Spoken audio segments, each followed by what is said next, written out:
Hey everyone, how are you all? I hope you are all good. मैं हूँ Apoorva and आप देख रहे हैं पेरेंट विथ अपूर्वा, राइट। आज हम बात करेंगे एक ऐसे इम्पॉर्टेंट क्वेश्चन की जो हर एस्पेरेंट के दिमाग में होता है। जैसे कि नाउडेज अभी जो एलटी ग्रेड की वैकेंसी आई है उसको लेकर। तो जैसे कि आपने मेरे थंबनेल में देखा ही होगा कि एलटी ग्रेड की प्रिपरेशन शुरू कहाँ से करें।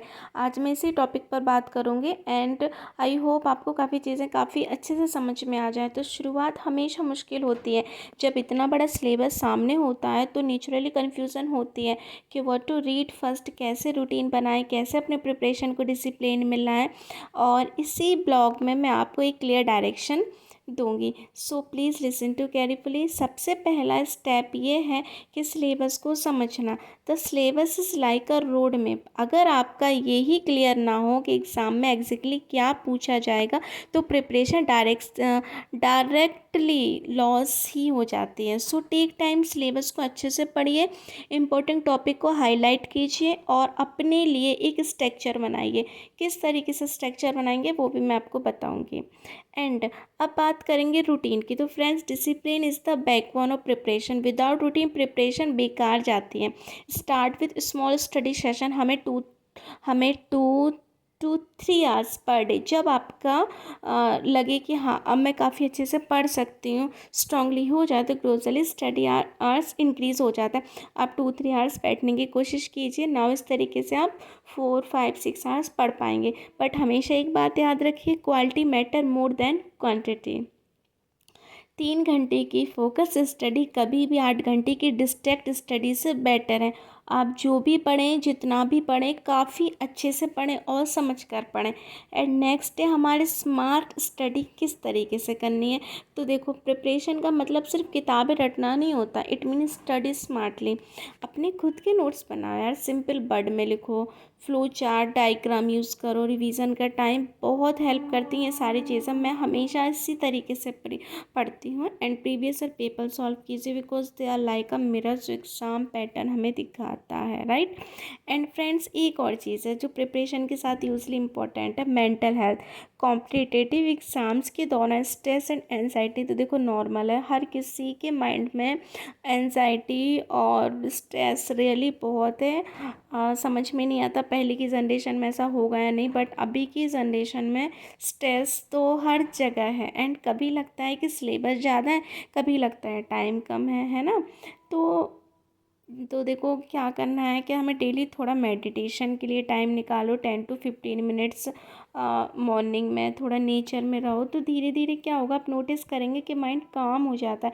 एंड मेडिटेशन से क्या होता है, इम्प्रूव होते हैं काफ़ी सारी चीज़ें, फोकस शार्प होता है और पॉजिटिविटी डेवलपमेंट होती है। ऐसा मैंने फील किया है, तभी मैं आपको बता रही हूँ। एंड ये एक पावरफुल एलिमेंट है जो रिकमेंड करते हैं। जैसे नेचर है, नेचर इज बेस्ट हेलर। सुबह की फ्रेश हवा, बर्ड की आवाज़ एंड ग्रीनरी के बीच थोड़ा वक्त, ये सब ना आपके मूड को रियली बहुत अच्छा करेगा। When ever you feel overloaded, बस थोड़ा वॉक कीजिए, ओपन स्काई टू देखिए, राइट।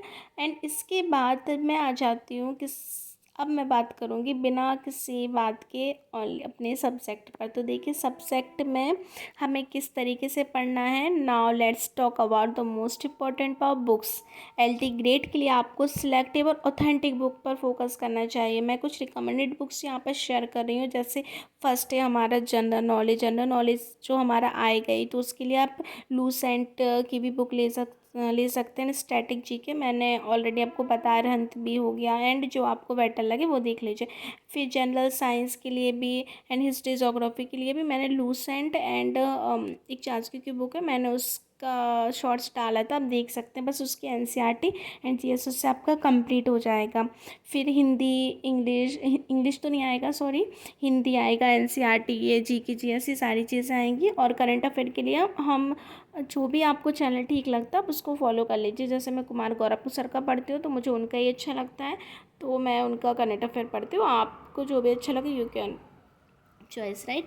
एंड अब जैसे कि हम सारी चीज़ों की कैसे किस तरीके से करनी है, तो देखिए, सबसे अच्छा तरीका तो ये है कि बुक्स लेने के बाद सभी चीज़ें ज़रूरी होती है। जैसे डिसिप्लिन बिना प्रिपरेशन इनकम्प्लीट है। अपने दिन को ब्लॉक्स में डिवाइड कर लीजिए। जैसे मॉर्निंग में थ्योरी पढ़ना है, थ्योरी में हमें हिस्ट्री, पॉलिटी, ये सारी चीज़ें। फिर आफ्टरनून में प्रैक्टिस करनी है, रिवीजन करना है। फिर इवनिंग में हमें कुछ पेडालॉजी पढ़नी है, कुछ हिंदी, सॉरी पेडालॉजी कम आएगा, हिंदी ही आएगा। एंड नाइट में सिर्फ रिवीजन करना है प्रीवियस ईयर क्वेश्चन।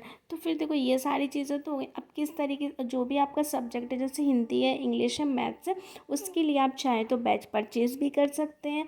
आपको जिसका भी अच्छा लगे, जो भी आपका सब्जेक्ट हो, मीन्स टू से आपकी देखो समझने के ऊपर डिपेंड करता है। मुझे मेरा सब्जेक्ट इंग्लिश भी है एंड होम साइंस भी है। तो मुझे होम साइंस में मुझे जैसे रोज़गार भी तंके सर का अच्छा लगा, तो मैंने उनका कोर्स परचेस कर लिया। और मैम काफ़ी अच्छे तरीके से चीज़ों को समझाते हैं। आपको जिसका भी अच्छा लगे वो पढ़ ले। बस जीएस तो मैं खुद ही पढ़ती हूँ सेल्फ, क्योंकि जीएस मैंने पहले से भी पढ़ रखा है। एंड बस मुझे कुछ रिवीजन एंड कुछ न्यू चीज़ें ऐड करनी होती है, तो जो मैं जीएस अपने अकॉर्डिंग पढ़ लेती हूँ। जीएस के लिए मैंने आपको बता ही दिया कि लूसेंट की बुक बेस्ट है। एंड इसके अलावा अरहंत भी आता है, और मैंने शॉर्ट्स में भी अपलोड की थी, तो आप वो भी देख सकते हैं। काफ़ी अच्छी बुक्स हैं। तो मैं मेरे पास इतना टाइम नहीं होता कि मैं काफ़ी सारे टाइम को शेड्यूल पर, हाँ बट मैं सिर्फ इस तरीके से पढ़ लेती हूँ कि अपना जैसे पोमोडो स्टडी समझते हो गया, टाइम में डिवाइड कर लिया, 45 मिनट पढ़ लिया, 50 मिनट पढ़ लिया, 1 आवर्स पढ़ लिया, 2 आवर्स, इस तरीके से। मतलब मोस्ट अभी जैसे मेरी स्कूल टाइम है ना, तो मैं काफ़ी टाइम नहीं बैठ पाती हूँ कि हाँ मैं लॉन्ग टाइम सिटिंग हूँ। बट मॉर्निंग टाइम में ही है पॉसिबल हो पाता है कि मॉर्निंग में पढ़ लेती हूँ मैं, या फिर मॉर्निंग के बाद जो थोड़ा सा 8 to 10 वाला टाइम होता है मॉर्निंग, वो पढ़ लेती हूँ। इसके बाद फिर नाइट है अपना रिवीजन करें नोट्स, बस मेरा तो यही चल रहा है। और मैं इसी तरीके से अपनी मतलब जो जर्नी है उसको कर रही हूँ कंटिन्यू। हो सकता है आपके लिए भी काफ़ी सारी चीज़ें बेनिफिशियल हो। गाइस देखो, मैं लिटरली एक बात बता दूँ, बिना हार्ड वर्क के नहीं होंगी चीज़ें। सिलेबस सच में ज़्यादा है किसी भी सब्जेक्ट का हो, चाहे वो इंग्लिश हो, हिंदी हो, मैथ्स हो, साइंस हो, कोई भी सब्जेक्ट हो आपका। सब्जेक्ट उन्होंने काफ़ी सारा दे रखा है। एंड सब्जेक्ट तो है ही हमारा, बट हमारा जीएस वाला पार्ट भी उतना ही इम्पोर्टेंट है जितना हमारा सब्जेक्ट। माना कि वो सारी चीज़ें हमारी 30 मार्क्स की हैं जीएस वाले, बट हमें पढ़ना उनको भी डिटेल में पड़ेगा। उनको भी हमें डिटेल में पढ़ना ही पड़ेगा। जीएस में हमारा history, polity, geography, economics, and इसमें काफ़ी एग्रीकल्चर भी है, साइंस भी है। तो ये सारी चीज़ें हमारी जीएस वाले पोर्शन में है। एंड फर्स्ट जो सबसे इम्पोर्टेंट चीज़ क्या है, करंट अफेयर। करंट अफेयर तो आप डेली पढ़िए, क्योंकि करंट अफेयर के बिना भी कुछ नहीं होगा। जीएस में तो मोस्ट पार्ट ही होता है करंट अफेयर का, तो उसको आप पढ़ लीजिए। एंड अपनी स्टडी को बस शुरू कर दीजिए। टाइम इतना ज़्यादा नहीं है, टाइम निकल ही रहा है। एंड मे बी दिसंबर भी आ जाएगा। सो अपनी प्रिपरेशन को स्टार्ट कर दीजिए। If you any question so आप कमेंट सेशन में बता सकते हैं। एंड मैं अपने बारे में बताऊं तो मैं जॉब भी करती हूँ, मेरी टीचिंग जॉब है, तो इस वजह से इतना ज़्यादा टाइम नहीं मिल पाता है। बट गाइस ये ऑनेस्टली, मतलब मैंने जिस तरीके से तैयारी की, मैं जिस तरीके से कर रही हूँ, मैं आपके साथ वही शेयर कर रही हूँ।